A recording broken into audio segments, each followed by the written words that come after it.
armas, política y drogas. En Latinoamérica ha sido habitual acusar a los movimientos rebeldes de izquierda de estar comprometidos con el comercio de drogas. Ocurre actualmente con las Fuerzas Armadas Revolucionarias de Colombia, FARC, y, tiempo atrás, sucedió lo mismo con Sendero Luminoso en el Perú. Sintomáticamente, parte considerable de estas imputaciones fueron construidas por las organizaciones de inteligencia de los Estados Unidos, los inventores, entre otras cosas, del término narcoterrorista, Aunque estas versiones pueden contener algo de verdad, lo cierto es que dirigir exclusivamente la atención hacia el enemigo ideológico ha permitido obnubilar los compromisos y alianzas que los acusadores tienen con aquello que atribuyen a sus acusados. El uso de la droga en la guerra es una vieja práctica extendida desde la alegada utilización del hachís por los asesinos árabes de la Edad Media, de la cocaína por los pilotos de combate en todos los frentes de la Primera Guerra Mundial. El SNAPS asignado a las tropas germanas antes del inicio de las más grandes operaciones militares durante ambas guerras mundiales, o las anfetaminas dadas a los pilotos de combate de los Estados Unidos en las recientes guerras en Irak y Afganistán. Es decir, la utilización de esas drogas tuvo como propósito aumentar la capacidad de combate de quienes las utilizaron. A la inversa, las drogas también sirvieron para amenguar las angustias de la tropa que participaba en el conflicto militar, como sucedió con el amplio despliegue que tuvieron la marihuana y la heroína entre los estadounidenses en Vietnam durante los 60s y 70s. Pero, durante el siglo XX las drogas también tuvieron otros objetivos, a saber, su venta masiva para financiar los gastos de guerra y la destrucción moral del pueblo enemigo. En este sentido, si los fondos de las FARC se incrementaron con las ventas de las drogas, poniendo de lado la discusión sobre su probable exageración, entonces estaríamos simplemente ante la última versión de un método de financiamiento de la guerra con la venta de sustancias prohibidas. Vale advertir que este artículo no apunta a hacer una defensa de las FARC, pero sí a llamar la atención sobre importantes aspectos del fenómeno que señalamos. Dormir al enemigo. Una de las primeras y probablemente más notorias aplicaciones del uso de la droga con fines bélicos fue introducida por el Imperio japonés durante los años 30 y 40. Los japoneses habían estado preocupados por el impacto de los narcóticos en la sociedad y habían aplicado fuertes políticas antidrogas en su propio país, y en sus colonias Taiwán y Corea, adquiridas en 1905. De otro lado, el gobierno de Tokio, reconociendo el impacto negativo del opio en China, había firmado a finales de 1850 un acuerdo con la Gran Bretaña en que se declaraba ilegal la venta de drogas. Bergamini 1972, 553. Cuando los japoneses tomaron Taiwán en 1895, encontraron que el 14% de la población tenía un problema de adicción al opio. Después de un régimen de control se redujo a menos del 1% a mediados de 1930, y Biden. En efecto, el obispo Brent, uno de los líderes del movimiento antiopio en los Estados Unidos, había viajado a través del Asia durante los años 1903 y 1904 para observar las prácticas japonesas en lo referente al opio. En su informe elogió a los japoneses por sus políticas domésticas de restricción en contra de la droga y su éxito en la reducción de la adicción en Taiwán. Musto 1973, 27. Sin embargo, en los territorios ocupados por Japón después de 1905, se fomentaron los cultivos domésticos, la producción e importación de drogas.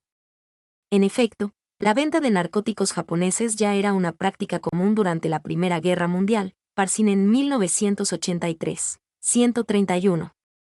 En su estado marioneta de Manchukuo, creado en 1931, los japoneses no solo promovieron el cultivo de opio, sino también la industria de la refinería para producir opio para fumar y la venta a la población. En 1931 se estimaba que 1 de cada 120 manchúes era adicto a la droga. En 1938, 1 de cada 40 manchúes era adicto. Bergamini 1972, 553.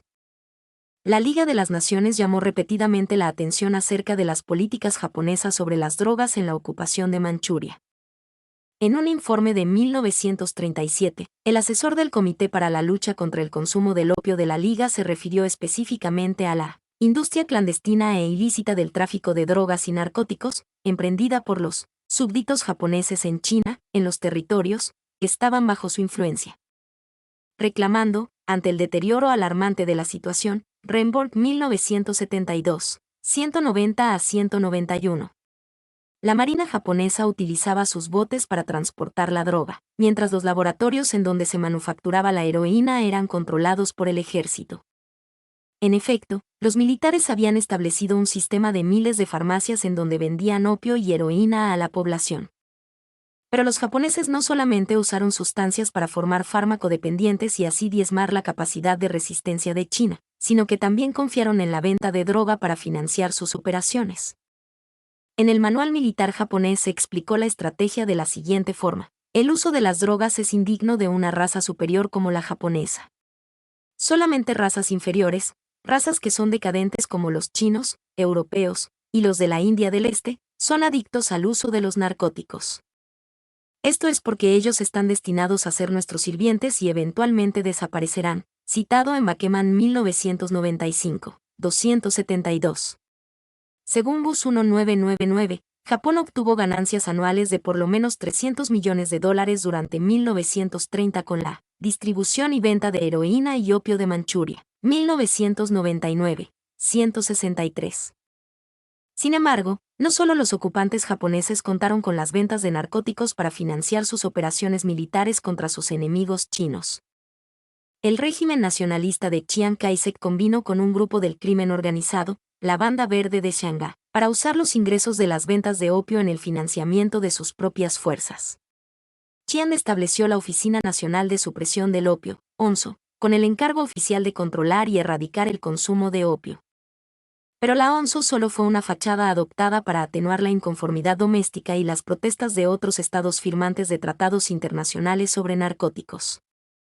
En suma, se constituyó un monopolio conjunto entre el gobierno y el crimen organizado que adquiría y refinaba el opio, producto que era vendido a la población adicta en China. Bakeman 1995, 131, Martin 1996, 136. Los franceses en Indochina. Las potencias occidentales no se comportaron de manera distinta. Después de la Segunda Guerra Mundial, los franceses intentaron restablecer su autoridad colonial en Indochina.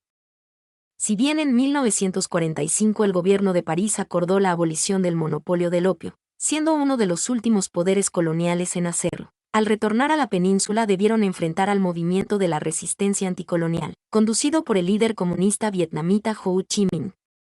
Este hecho contribuyó significativamente a financiar la resolución del dilema experimentado por los franceses cuando trataron de recobrarse de la derrota, devastación y humillación causada en la Segunda Guerra Mundial. Los militares franceses en Indochina tomaron la administración y el comercio del opio, actividad que de hecho era ilegal conforme a la ley francesa e internacional. Con el tráfico de drogas, manejado por el servicio secreto francés, el SDS, Francia ayudó a financiar el conflicto contra los rebeldes vietnamitas a fines de los 40s y 50s. Así, se convirtieron en aliados de un grupo de la mafia regional llamado Binh Xuyen. Los franceses compraban el opio crudo de las tribus de Maung y luego era refinado por este grupo criminal, al que los franceses habían cedido la administración de los distritos de Saigón. A su vez, los gángsters compartieron ganancias con los franceses, y estos últimos usaron los fondos para financiar sus operaciones militares clandestinas. El opio que no podía ser vendido localmente era trasladado a la colonia británica de Hong Kong y adquirido por los gángsters de sindicatos corsos quienes lo exportaban a Marsella, Francia, donde era convertido en heroína y luego reexportado hacia los Estados Unidos. En este mismo periodo, los Estados Unidos proveyeron casi el 80% de los costos para mantener a los militares franceses en los campos de Indochina. McCoy 1991, 48 a 49, 127 a 161. Peter Scholl-Latour 1979, quien se desempeñó como legionario extranjero francés en Vietnam durante 1946 y retornó mucho tiempo después convertido en periodista, describió la alianza entre los franceses y Binh Xuyen, señalando cómo este último grupo se benefició del comercio del opio, la prostitución y la extorsión. Mientras los franceses confiaban a sus gángsters acciones enérgicas contra los comunistas vietnamitas. 1979, 47. McCoy 1991 sostuvo que la colaboración entre el SDS y el crimen organizado representó un modelo informal de contrainsurgencia. Anotaba, los franceses habían desarrollado un único y efectivo método nunca antes ideado para oponerse a la guerrilla urbana en Saigón. Su fórmula consistía en una combinación de crimen y contrainsurgencia, Control sobre la política municipal permitiendo la explotación sistemática del comercio del vicio. Estafas que generaron grandes sumas de dinero. Igualmente con el dinero se formó una gran red de espías, informantes y asesinos. 1991, 161. Como se sabe, el colonialismo francés en Indochina terminó con el desastre militar que experimentaron a manos de los vietnamitas en Dien Bien Phu, en 1954. Luego del retiro de los franceses, los Estados Unidos incrementarían su presencia armada en Indochina y, de esta manera, se vería a la Agencia Central de Inteligencia, CIA, involucrada en el tráfico de heroína, aun cuando el destino final fuera su propio país. Mi nombre es Demim. Soy tu asistente personal. Mi sitio en internet es demim.es.tl.